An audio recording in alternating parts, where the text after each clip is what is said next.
Hello everybody and welcome to 20XX. My name is Broken Pinky, I'm joined by Weef, and today, I'm ready for some action.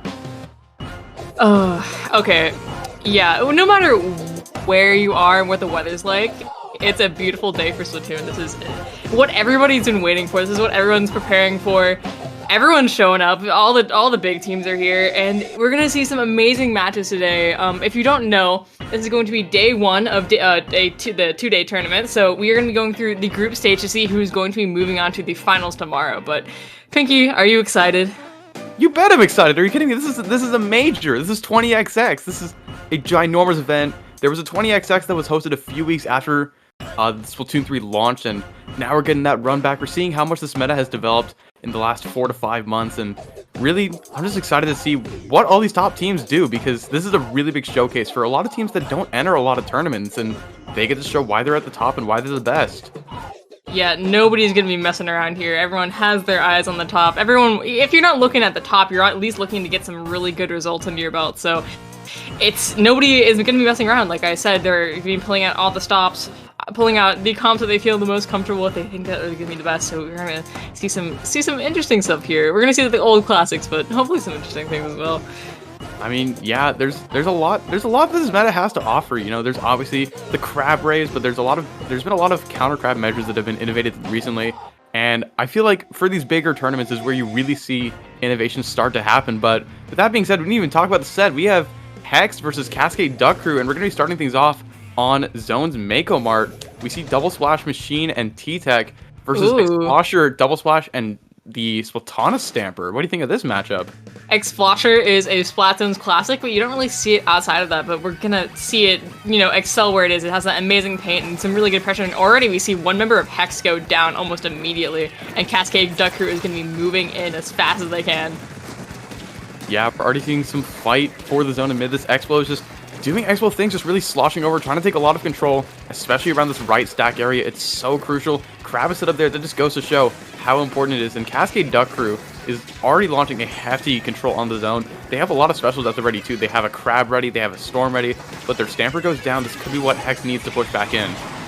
Yeah, they do go 2 down, and that's a bit of a delayed stagger here. It's only the Explo back up, and the Explo does go down, so it's Hex's turn to really try to get their control and try to get a lockout set up here. We saw the Crab go out immediately, and they still have one under their belt, so we're going to be seeing that go out to maintain as much control as possible as these teams do go in.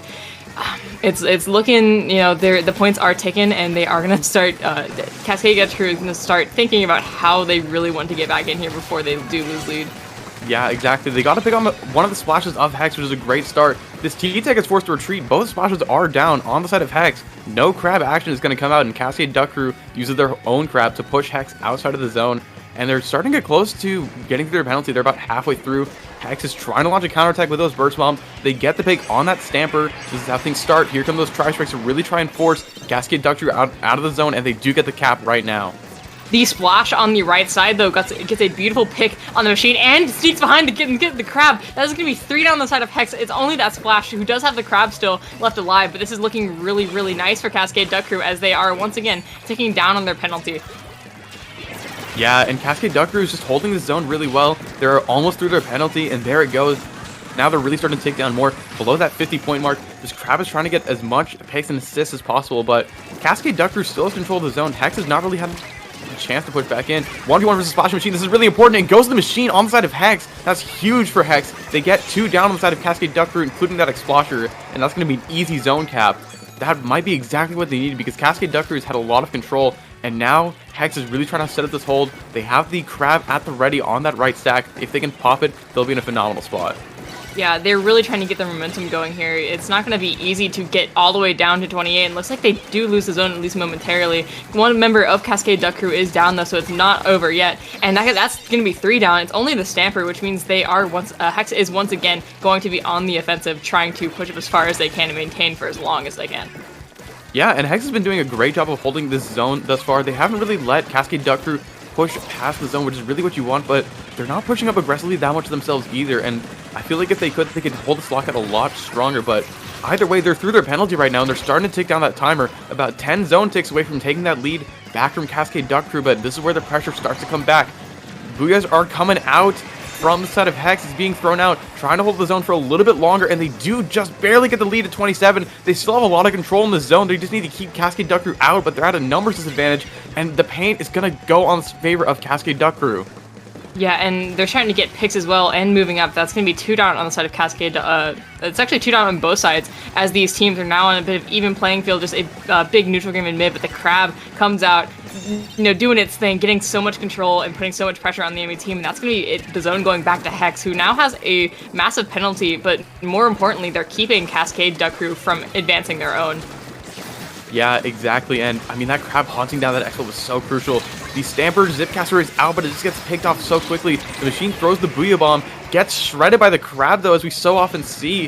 Hex is at a numbers advantage right now, but with their specials, they're just able to hold the zone so well, and they're almost with that penalty, but they get stopped right before it, and Cascade Duck Crew is able to get the zone back, but they only have a minute left to make this comeback. They have to get it down to 17, and we've seen how good Hex is on this defense. Nice pick on the Stamper. It's 2 versus 3 in the favor of Hex.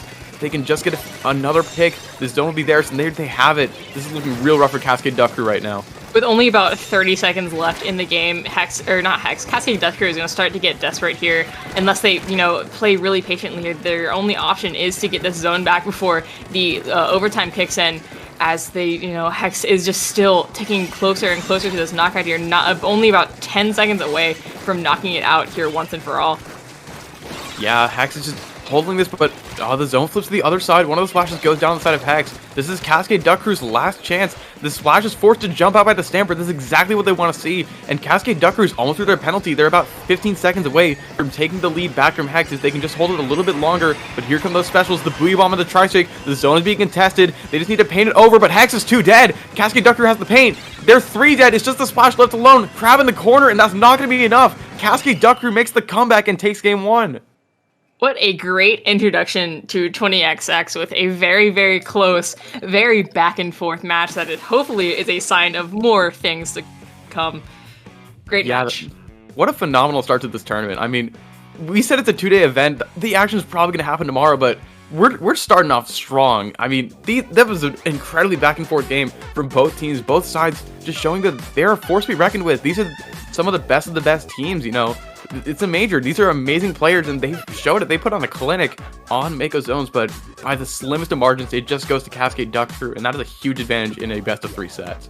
We didn't get to talk about it much before because we just jumped right in, but these are both Ludi Division 1 teams. Cascade Duck Crew unfortunately did drop out before they were able to complete their group stage, but Hex is a top 4 team in their division. So it's really interesting to see how this is going to go, and Cascade Duck Crew kind of has a chip on their shoulder to see if they can prove that they maybe deserved to get a spot in that playoffs that they didn't end up dropping.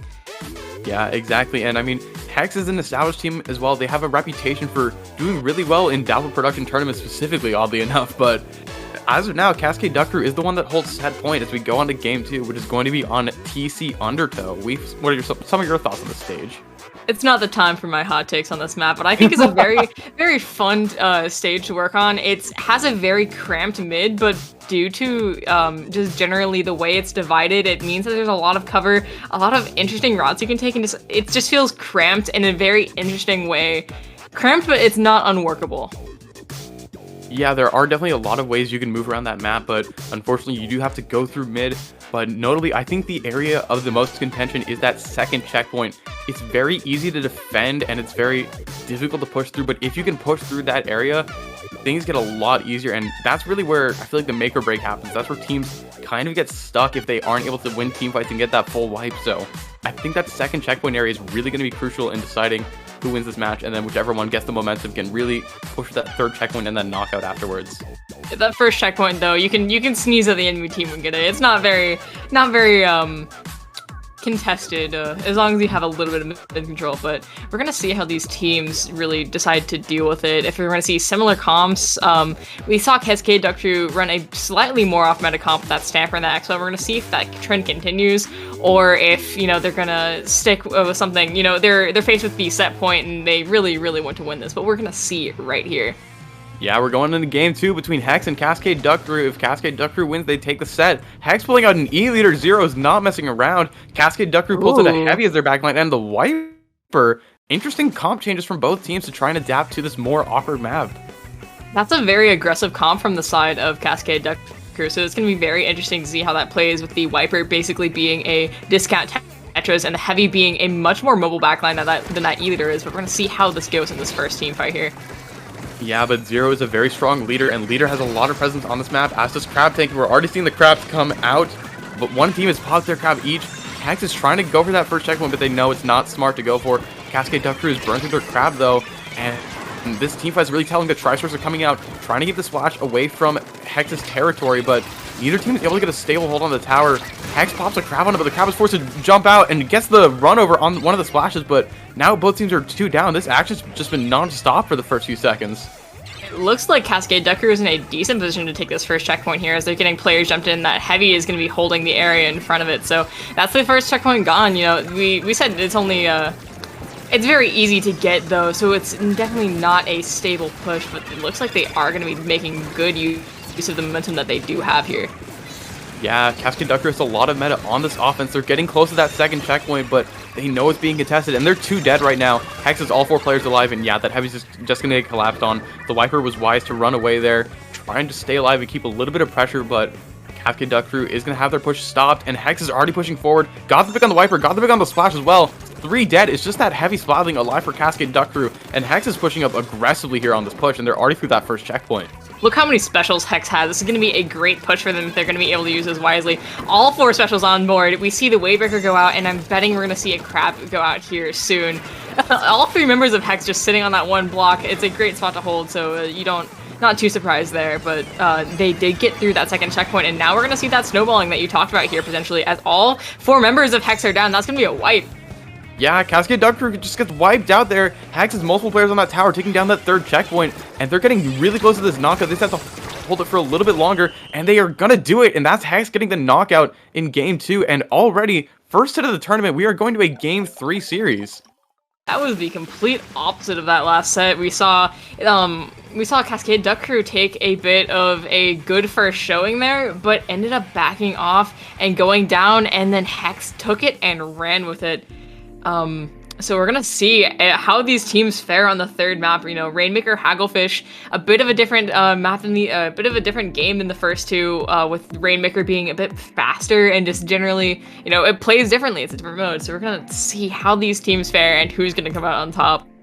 Yeah, I agree. I think Rainmaker suits Hex's style, because Hex's style is to just run over you with momentum and just keep the momentum of the push going for as long as possible. And if you can stop the push a little bit short, that's where Hex is really vulnerable. And that's what we saw in that Splat Zones game. They had a lot of momentum going. They pushed that zone down to 18, but once they got stopped, it was hard for them to get back in. So maybe a fast-paced mode like Rainmaker will work to that advantage, or maybe they'll get stuffed a little bit early. But I think Rainmaker Hagglefish in general has a lot of interesting decisions you can make.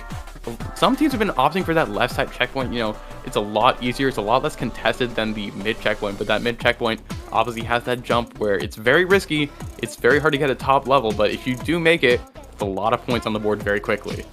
I mean, that left checkpoint, though, it's in such an awkward spot to push further forwards, but it's also an awkward spot to defend. But we do see teams going for that mid checkpoint, but it's just a map with some great perches for backlines and stuff such like that. So we might see the E-Leader back out from Hex, or we might see something a bit more aggressive for the aggressive mode that Rainmaker is. So once again, you never really know until we're getting into it, but we will be getting into it pretty soon here. Yeah, exactly. And I mean, that leader, it did really well for them on tower control, but like you said, that faster paced mode of Rainmaker is just a little bit harder to get good value out of it, because a lot of times that team is going to be pushed up past that leader if the leader is not the Rainmaker carry. So a lot of interesting decisions to make about Rainmaker. It's a pretty complex mode in that there's a lot of options you have with your carry, which way you want to push, how you want to coordinate. It's why I love Rainmaker so much, honestly, because sometimes you just have a lot of big decisions to make, and sometimes you just Leroy Jenkins it to the next checkpoint. It's an interesting mode in that way. Yeah, and we have seen it rise in popularity since we have gotten that checkpoint, because we don't see games that end in 30 seconds anymore. We do see it occasionally, some very, very fast games, but it's never going to be quite as short. You're never going to get that one opening push that just sells you the game exactly as often as you did before. So that does make it a bit more balanced. It makes it a bit more fun, because you're never going to be in that situation, generally. Yeah, and I mean, fun is kind of the story of this set, because it's just been wild back and forth extreme momentum swings from both of these teams. You know, very high highs, very low lows on both sides, and I mean, it's interesting to see how these things will sort of clash as we go in, because both of these teams had a very solid win under their belt. Obviously, game 1 was a little more contested from Hex, but still, both of these teams proving that they're strong teams for a reason. They're Div 1 for a reason. They're incredibly solid teams, and they want to have a good first showing in this tournament. Yeah, the pressure is normally on when you're on stream, but especially if you know you're going to be the first one in a major tournament like this that, you know, people might be looking back on. So, but these teams are they've been around the block. They know what it's like to be pressured. But it looks like we're going to get into it pretty shortly here. Yeah, we are going to get into it here. Game 3 between Hex and the Duck Crew here. Loading just a little bit, and there we go on Rainmaker Hagglefish. The leader comes back on the side of Hex. Cascade Duck Crew is going to be bringing out the Tetras instead of the Wiper, trying to lean more into that aggressive style. Yeah, are we going to see the E-leader on Hex's side just completely shut down their comp, or are they going to be fast-paced enough that they can shut down the E-leader? So that's going to be something to see, but we're going to see as Cascade Duck Crew gets that first pop, it does go 1 down, so it's interesting out there in mid. Yeah, that Stamper, Hex has been doing an amazing job of containing that Stamper, because ordinarily you would think Stamper would have a good matchup against Splash. You know, you outrange it by so much. You can zip cast her all around. You can just break the trap so easily. But Hex is having none of it. They got 3 dead. It's just that Tetra, and that Tetra's in a real awkward spot behind them, trying to get some value. But no, they just get picked off, and Hex is in a phenomenal spot. They broke that first checkpoint. They broke the Rainmaker once again. They have Cascade Duck Crew 2 dead. If they can get the Rainmaker again, they can get a phenomenal push off of it. That E-leader is so far forward and in such a good spot, but they do go for the jump, does end up failing, and does end up failing a second time, but actually they do get the 33 points that they did want, even if they did end up falling off. But Cascade Duck Crew is going to be starting to go back out. They do have 2 members up, but that T-Tech is back behind them. I don't know if they've been noticed yet, but that's a great spot for them to be sharking if they can get the enemy team catch them completely off guard there. Yeah, but Hex just had a phenomenal push. That leader just barely made that jump for 33, and that's kind of the bare minimum of a good push on the stage, just because of how important it is to get that jump. The Stamper going for the flank of the leader, because flicked instead. The leader turning the table. Zero is just doing an amazing job, and Cascade Duck Crew 3 dead. That's the wipeout, and Hex is another opportunity to push if they can just be careful about it and push up as fast as possible.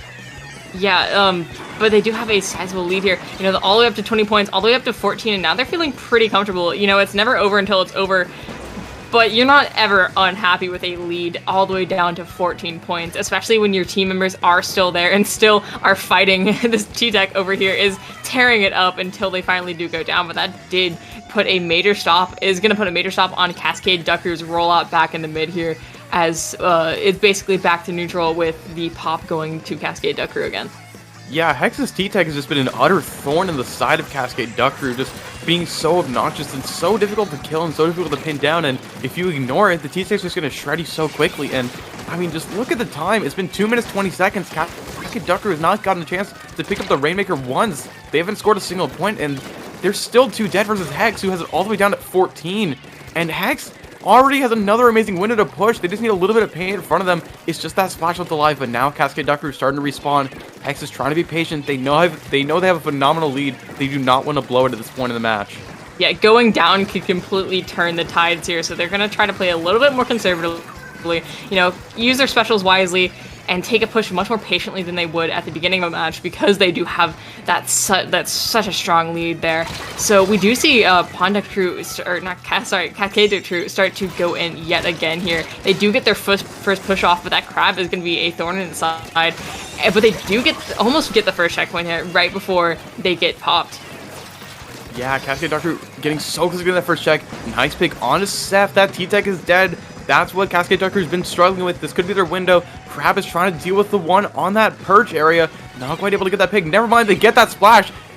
Cascade Duck Crew has that checkpoint. If they can make this jump, this will be a phenomenal position for them. One is staying back, trying to pop this maker. They have to make it here and now, but one is trying to contest it. They go down. Hex is 2 dead. Cascade Duck Crew is 1 dead. They need to make this jump. They ought to go the other side, but it's just the T-Tech alive for them. This is going to be closer to the lead. They get the lead just barely. They're over the knockout. They don't quite get it. They miss it just barely, but there's still 3 there. The pressure is absolutely on for Hex. They're still there. They need to go in, but they have to play it patiently. And it's going to be 3 down on the side of Cascade Duck Crew. That's going to be 4 down. That's going to be a delayed wipeout there. But they that's the pressure. That is exactly what Cascade Duck Crew wants. Everything short of a knockout. You're not going to get to 2 points again easily. So Hex has to play this wisely. They only have a minute to make it that far. They can't play patiently. They have to go fast and they have to go strong here. So we're going to see if they're going to be able to take it back, or if this set is over, basically, for on the side of Cascade Duck Crew. So we're going to see if they can make it back. Oh my god. First of all, beautiful trick shot from Zero there. I'm not sure if you saw that on that left flank. That was ridiculous. But secondly, shout out to Cascade Duck Crew. Just that, oh my god, another amazing shot. But Cascade Duck Crew is doing an amazing job of pushing up quickly as soon as they have the advantage. That's what they're comparably left to do, and they're playing it absolutely amazingly. And right now, Hex is scrambling, trying to get some control. That Leader's trying to jump in, pick up that Rainmaker. Leader has that Rainmaker. We're going to be going into overtime. This is Hex's last chance to get a push going. They don't have any specials online right now. There's a Crab on the side of Cascade Duck Crew for defense. There's a Zipcaster that's probably going to go Rainmaker hunting. Here it comes. Can Hex protect it? If not, the set is going to be over. The Stamper is getting behind him, being so annoying. Stamper is still alive. They're forced to recall. This is so scary for Hex right now. Even if they didn't get the pick, that would waste so much time. They only have like about 15 seconds to make it all the way to 2 points. With that Crab going out is not going to be easy. And that is the Rainmaker. That is the game. And that is the first set that we see in 20XX going to Cascade Duck Crew. Incredibly well played from both teams, but Cascade Duck Crew was just so clutch. We saw it. They were down for like the first 3.5 minutes of that game, but they got one push opportunity. That is all they needed. They got it down to 2 points. They wiped Hex twice, and that is the end of it. Cascade Duck Crew beautifully played set to them, and they are going to take it over Hex. That is why you never give up, even if it looks bad, even if you're on a even if you've already taken a game loss, really dominant from Hex there, and already are pushed back so far. You can always take it back. There's never, it's never over until it's over. So that's that. That was a great first set. Yeah, and I mean, that's going to be a great omen for what's to come. We're about to see a phenomenal tournament ahead of us, and we're just in the first round. There's a lot more to come, both today and tomorrow. So stay tuned and stay in your seats because there's a lot of action to come.